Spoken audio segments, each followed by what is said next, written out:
जय हिंद दोस्तों, स्वागत है आपका अपने YouTube channel Gurukul institute RS में। साथियों, आज की टॉप करंट अफेयर्स की लेटेस्ट जानकारी पुनः हमारे चैनल पर अपलोड कर दी जा रही है। साथियों, वीडियो को स्किप किए बिना पूरा अंत तक देखिएगा ताकि आने वाली तमाम प्रतियोगिता परीक्षाओं में आपको इसका लाभ मिल सके। और अंत में जो मैं सवाल आप लोगों से पूछता हूँ उसका जवाब भी साथियों आप सभी जरूर दीजिएगा।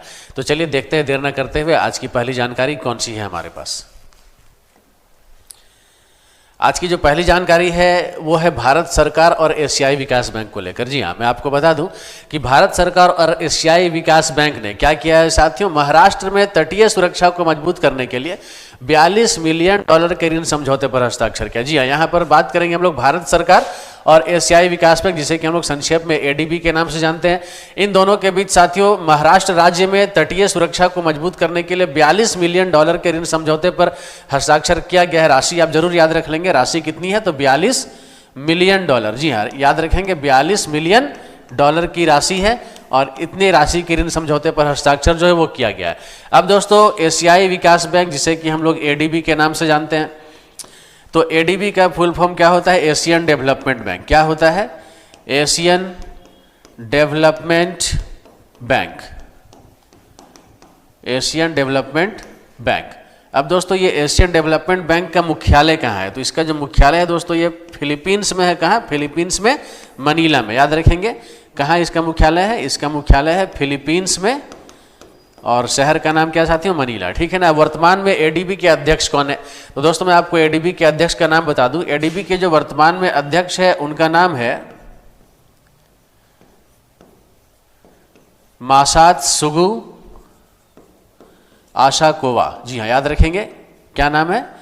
मासात्सुगु आसाकोवा। ये वर्तमान में एशियाई विकास बैंक के किस पद पर है? तो ये वहाँ के अध्यक्ष है साथियों। नाम क्या है? मासात्सुगु आसाकोवा।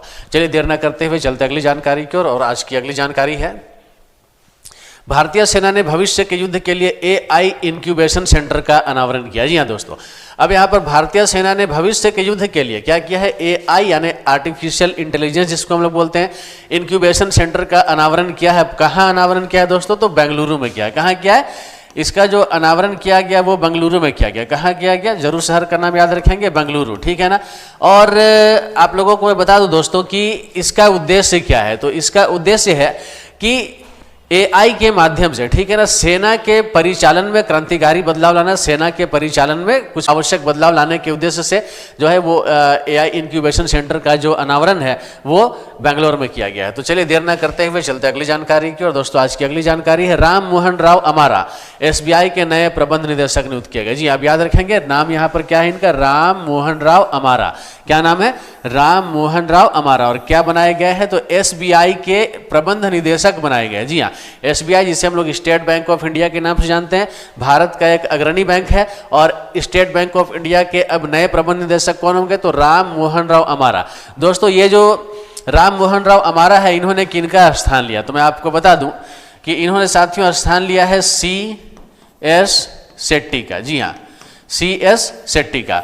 और CS शेट्टी को एसबीआई का चेयरमैन बनाया गया। और चेयरमैन बनाने के बाद जो ये पद खाली हुआ था, तो इस पद पर नियुक्ति किनकी की गई है? राम मोहन राव अमारा की गई है। और ये अब एसबीआई के नए प्रबंध निदेशक बनाए जाएंगे। चलिए दोस्तों चलते हैं अगली जानकारी की ओर। और आज की अगली जानकारी है, नई दिल्ली 2025 बॉक्सिंग कप फाइनल और तीसरी विश्व मुक्केबाजी कांग्रेस की मेजबानी करेगा। जी हाँ, अब यहाँ पर नई दिल्ली को होस्टिंग करने की जिम्मेदारी दी गई है, मेजबानी करने की जिम्मेदारी दी गई। किस किस चीज़ की? 2025 के बॉक्सिंग कप फाइनल और तीसरी विश्व मुक्केबाजी कांग्रेस की मेजबानी करने की। ठीक है ना। तो दोस्तों अभी मैं बता दूं आप लोगों के विश्व मुक्केबाजी महासंघ के द्वारा, जी हाँ, विश्व मुक्केबाजी महासंघ के द्वारा यह आयोजित किया जाएगा बॉक्सिंग कप फाइनल और तीसरी विश्व मुक्केबाजी कांग्रेस। ठीक है ना। तो इसका आयोजन कब होना है? 2025 में होना है। और नई दिल्ली को इसकी मेजबानी करने का अवसर दिया जा रहा है। और नई दिल्ली ऐसा पहली बार इस प्रकार के किसी आयोजन को करने वाला है, यानी कि बॉक्सिंग कप फाइनल और तीसरी विश्व मुक्केबाजी कांग्रेस की मेजबानी नई दिल्ली को दी गई है। इतना आप लोग जरूर याद रखेंगे। चलिए दोस्तों चलते अगले साइड की ओर, अगली जानकारी की ओर।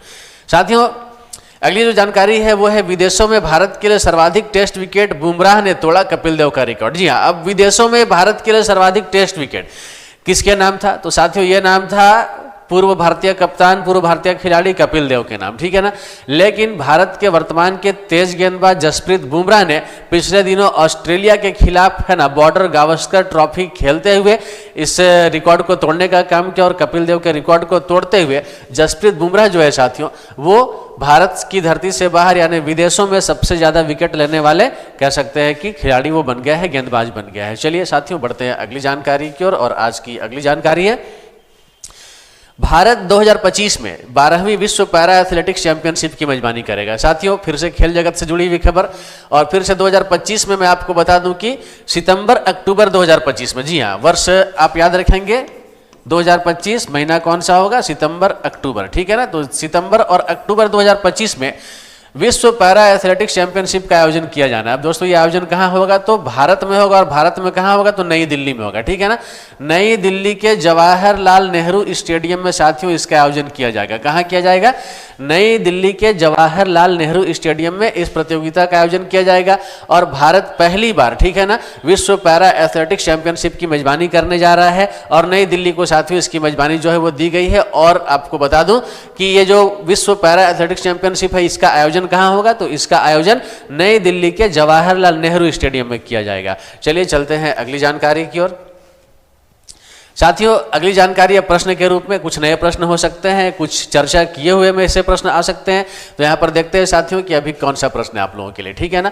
भारत सरकार और एशियाई विकास बैंक ने किस राज्य की तटीय सुरक्षा को मजबूत करने के लिए $42 मिलियन के ऋण समझौता पर हस्ताक्षर किया। दोस्तों अभी अभी हम लोगों ने चर्चा की इसके बारे में और इसका सही उत्तर क्या होगा, ऑप्शन ए महाराष्ट्र। क्या होगा, ऑप्शन ए महाराष्ट्र, ठीक है ना। चलिए बढ़ते हैं अगले प्रश्न की ओर और आज की जो अगली प्रश्न होगी हमारे लिए वो प्रश्न है भारतीय सेना ने भविष्य के युद्ध के लिए एआई यानी कि आर्टिफिशियल इंटेलिजेंस कहते हैं इसे हम लोग, और एआई इंक्यूबेशन सेंटर का अनावरण किस शहर में किया है। दोस्तों आपको पता है कौन सा शहर है इसका आंसर, बैंगलोर, ठीक है ना। आपका आंसर क्या होगा, बैंगलोर, ठीक है, ऑप्शन नंबर बी बैंगलोर। चलिए देर ना करते हुए चलते हैं अगली जानकारी की ओर। अगली जानकारी है दोस्तों एसबीआई बैंक के नए प्रबंध निदेशक किसे नियुक्त किया गया। जी अब एसबीआई बैंक का नया प्रबंध निदेशक किसे बनाया गया, यहां पर आप जिनकी तस्वीर देख रहे हैं, ठीक है, इनका नाम क्या है साथियों, अभी मैंने आपको बताया इनका नाम है जो कि ऑप्शन नंबर ए में लिखा है राम मोहन राव अमारा। जी हाँ राम मोहन राव अमारा को एसबीआई का नया प्रबंध निदेशक बनाया गया है। चलिए साथियों चलते हैं अगले प्रश्न की ओर और हमारा अगला प्रश्न है भारत 2025 में कौन से विश्व मुक्केबाजी सम्मेलन की मेजबानी करेगा। दोस्तों यहाँ पर भारत जो कि 2025 में है ना विश्व मुक्केबाजी सम्मेलन की मेजबानी कर रहा है, तो ये कितने नंबर का मुक्केबाजी सम्मेलन होगा इसकी जानकारी आपको यहाँ पर देनी है। तो दोस्तों इसका जो सही उत्तर होगा, इसका सही उत्तर क्या होगा, तीसरे। कितना होगा साथियों, तीसरे। चलिए साथियों देर ना करते हुए चलते अगले प्रश्न की ओर और आपको मैं बता दूं कि अगला जो प्रश्न है साथियों, किस भारतीय गेंदबाज ने विदेशों में है ना सर्वाधिक क्रिकेट मैच के विकेट लिए हैं या सर्वाधिक क्रिकेट के विकेट लिए। साथियों आपको बता दें इसका सही आंसर क्या है। इससे पहले तो कपिल देव हुआ करते थे, लेकिन जसप्रीत बुमराह ने कपिल देव का रिकॉर्ड तोड़ने का काम किया और इसका करेक्ट आंसर क्या होगा, जसप्रीत बुमराह हो जाएगा। क्या हो जाएगा, जसप्रीत बुमराह हो जाएगा।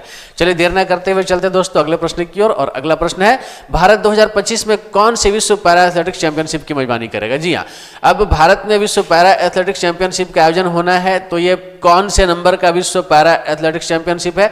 दोस्तों इसका राइट आंसर क्या होगा, 12वीं। कौन सा हो जाएगा, 12वीं, याद रखेंगे 12वीं विश्व पैरा एथलेटिक्स चैंपियनशिप की मेजबानी भारत को दी गई है। चलिए साथियों अब आते हैं आज के अंतिम स्लाइड की ओर और आज का अंतिम स्लाइड आप सभी के लिए, आप सभी को आज का प्रश्न मेरी ओर से दिया जा रहा है और आज का प्रश्न है कि अभी हाल ही में भूटान ने किस भारतीय शिक्षाविद को शाही सम्मान प्रदान किया है। जी हाँ कल की वीडियो मैंने इसकी चर्चा की थी और हाल ही में भूटान ने किस भारतीय शिक्षाविद को शाही सम्मान प्रदान किया है। दोस्तों option A Nishant Singh, option B Arun Kumar, option C Mahendra Chand and option D Chandramohan. क्या लगता है क्या है इसका सही उत्तर, ठीक है, आइए कमेंट बॉक्स में और आकर अपना जवाब दे जाइए। साथियों आप सभी को अगर हमारे कंटेंट्स अच्छे लगे हो तो इसे जरूर याद कर लीजिएगा और साथियों मैं आपको बता दूं कि हमारे चैनल से अब से आप लोगों को, ठीक है ना, आपके झारखंड के एग्जाम से संबंधित जो भी महत्वपूर्ण चीजें हो सकती है उनसे संबंधित टॉपिक समय समय पर दिए जा रहे हैं। चैनल से जुड़े रहिए, लाभ उठाते रहिए और आने वाले दिनों में अपनी तैयारी को और भी गति देने का काम कीजिए। साथियों आप सभी को हमारी ओर से बहुत सारी शुभकामनाओं के साथ जय हिंद, जय भारत।